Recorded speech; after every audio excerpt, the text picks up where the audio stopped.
Hello and welcome to Immortal Behaviour. My name is Danica Mason. As always, Andrew John's alongside me. Good to see you, Joey. Danica. Now, the Bulldogs, they've been in the headlines all week, and one of the issues facing, all year, is Corey Harawira-Naera. Apparently, there are reports that he is not happy with how he was treated by the club after he had his contract with the NRL deregistered. Do you think he has a right to be angry? Well, you don't really know the ins and outs and how much support Corey and Jaden got at the time. If you look at the incident, it's morally bankrupt that they went to a school, picked up some girls and took them back, but legally they didn't break the law. It's more of a moral issue. But it looked like the incident was just put in the NRL's hands. As usual, it was a media uproar. And they got heavily fined financially and banned. I've met Jaden Ockenbaugh. He seems like a really well-rounded young man. So this may have been a one-off. It's something that happens around the world. People make mistakes. But we don't know the ins and outs and how much support the Bulldogs, whether they went in to fight for these players. Obviously, Corey thinks that the Bulldogs didn't fight hard enough for him. In other cases, there's guys who have actually broke the law and gone to jail, and they've paid their price and they're back in the game. So unless you know the ins and outs, it's really hard to comment. But by the look of it, Corey doesn't want to play for the Bulldogs. And for me, that's it. Is that if the relationship has turned sour, should the club just let him go? Does it read that this could cause a lot of future drama? Yeah, by the look of it, he should just leave. Look, he's a world-class player. He's a world-class back rower. So I've heard rumours that he may be going to the Dragons. There may be some sort of swap there. If you did, well, once again, we don't know how much training, or if he's continued to train, or if he's just sat back and there is going to be a new coach next year. Whether that coach has been decided, whether he can reach out to Corey and see if they can mend, the bridges there that have been burnt. Now, 4 Warriors players have booked their flights to return home after round 11. That means the club will be left with 22 available players. You've been a big supporter of the Warriors through this entire COVID shutdown. Is this understandable or disappointing? It's totally understandable from my point of view. There's bigger things in your life than rugby league, even though to play at the level players do, it has to be nearly the top priority. But we all know about the sacrifices they've made, and considering the sacrifices, they have gone unbelievably. They've gone so well. So I totally get it. What does it say about what's going on within the club? Do you think it shows that there is a fair bit of drama? No, I think it shows a lot of solidarity. I think to stay this long, we've heard rumblings of players wanting to go home. It feels like for the last month or even more. So for them to hang tight and hang tough together, I think it goes to show the solidarity within the club. Now, the Warriors have said this week that they're willing to release Blake Green mid-season if he can find a deal at another club.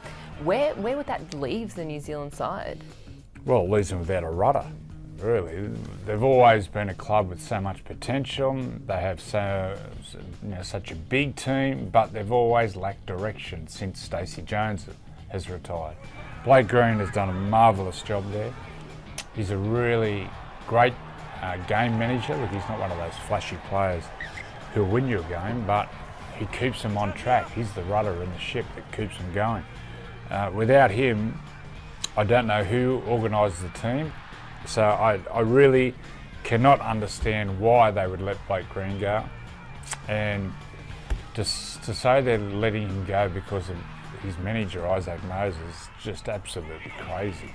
And what I've met of Blake Green, I've met him a few times, rock solid bloke, as good as you get. So he would be a great pickup. And the obvious ones are the Broncos, the Dogs, even Newcastle. Newcastle have got Kurt Mann as a 5'8", but not a recognised 5'8". He'd be a great pickup for any club. Now, are you still tipping the Warriors to beat the Sharks?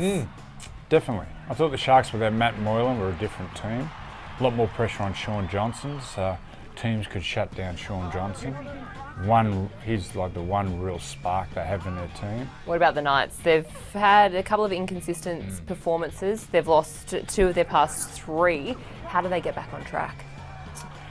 I think it's understanding the strengths of their team and how to use the strengths in their team. Obviously, the strength of their team is Pearce and Ponga, but also Bradman Best.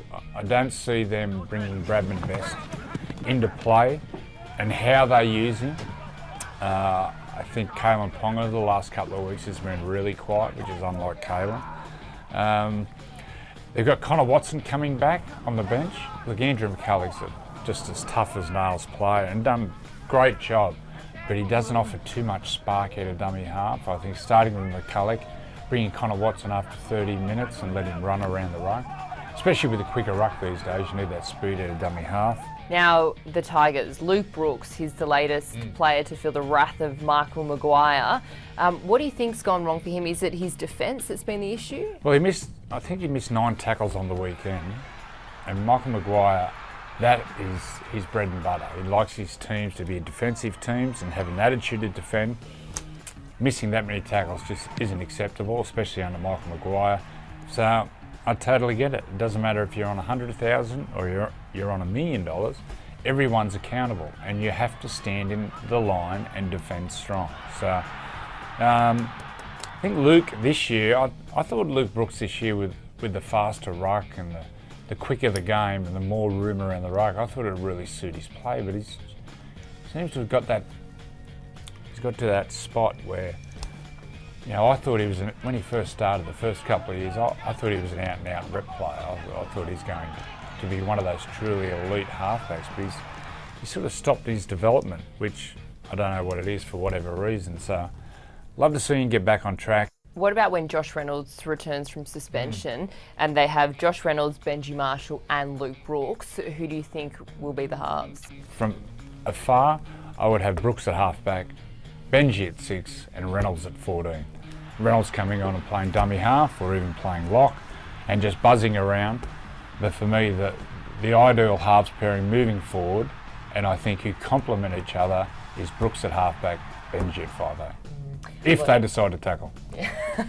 Certainly have been a lot of changes at the Tigers. Now, you said on Freddie in the 8th yesterday that Alex Johnston needs to find a strong club to go to.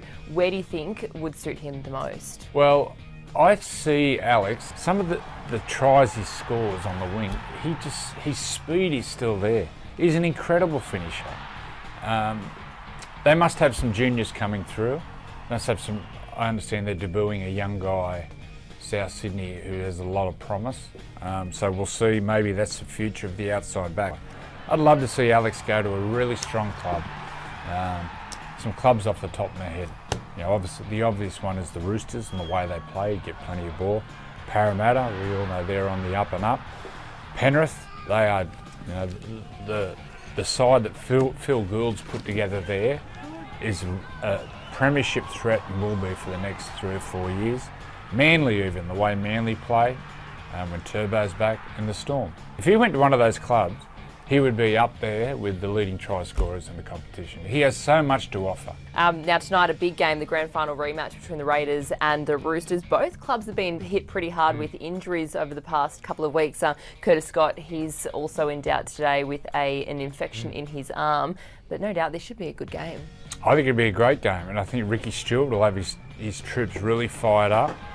He's really got the us against them attitude. Last week he was asked, after Josh Hodgson got injured, whether they'd could they still win the comp or could they still make the 8, and he bit hard. I think it'll be a really tight game out there at the SCG. And just to finish, now last week you blasted the Warriors, their choice of jersey. It was the yellow picnic blanket type of style. We want to know, we've got some props here, your favourite jersey. Okay. We've got that's a young Andrew Johns right here. That's 14. Me at 14 playing Harold Matthews. As you can see, yet to reach puberty at 14. I didn't grow till I was 15, 16. Then I got a big fat ass on me. So this is the original Knights jersey. Yep. The simpler, the better. Look at that. Just represents the Knights from day dot in '98. And I think at the time, 50%, even more people in the Hunter and Newcastle area would have had this jersey. Why they changed this jersey is beyond me. And then during the mid-2000s... This is the most hated. Some peanut within the club thought it would be a great idea to have an all-red jersey with red shorts and red socks. Now, we used to get dressed before the game and we'd all look at each other, and Captain Blow Up here would go, these jerseys are S-H-I, you know what else. I hate playing in these jerseys. And then it got to a stage where I went to the powers of be and said, you know what, we're not playing in that anymore. We're not playing in a away jersey, we're not playing this rink jersey. This jersey doesn't represent Newcastle. And you know what? Our fans are blue collar fans. Every year they have to pay for their tickets and their membership, and they work hard to put food on the table. I'm pretty sure they're not going out to buy that piece of rubbish. This is what represents our club, so we're going to play in that. Did you get your way? Did they? No. Go through world sport. Great soccer teams. Look at Barcelona. Their jersey doesn't change. Man United, where they're the best, doesn't change. Liverpool doesn't change. Look at the Roosters jersey. Should we try and get this one back at Newcastle? For sure. And the Henny Penny. I used to have a mate in Newcastle, Tex Hoy's dad, Matt Hoy, great mate of mine. And we used to call him Henny Penny because every day he used to have Henny Penny for lunch. Great quarter chicken and chips with gravy, especially when you're hung. I used to drink the gravy just to get me over a hangover. But we do not recommend that. Send your message on what do they send messages on? Is it Twitter or YouTube, Instagram, Facebook? So people, if you agree with Uncle Joey about jerseys, especially the Newcastle jersey, whether you'd like to see them all run out in that jersey, send your messages and stop rapping Danica. She's happily, you married? No. Not married yet. Having a happy relationship. You creeps. Alrighty, thanks for your company. Enjoy the footy over this weekend, and we'll catch you next week here on Immortal Behaviour.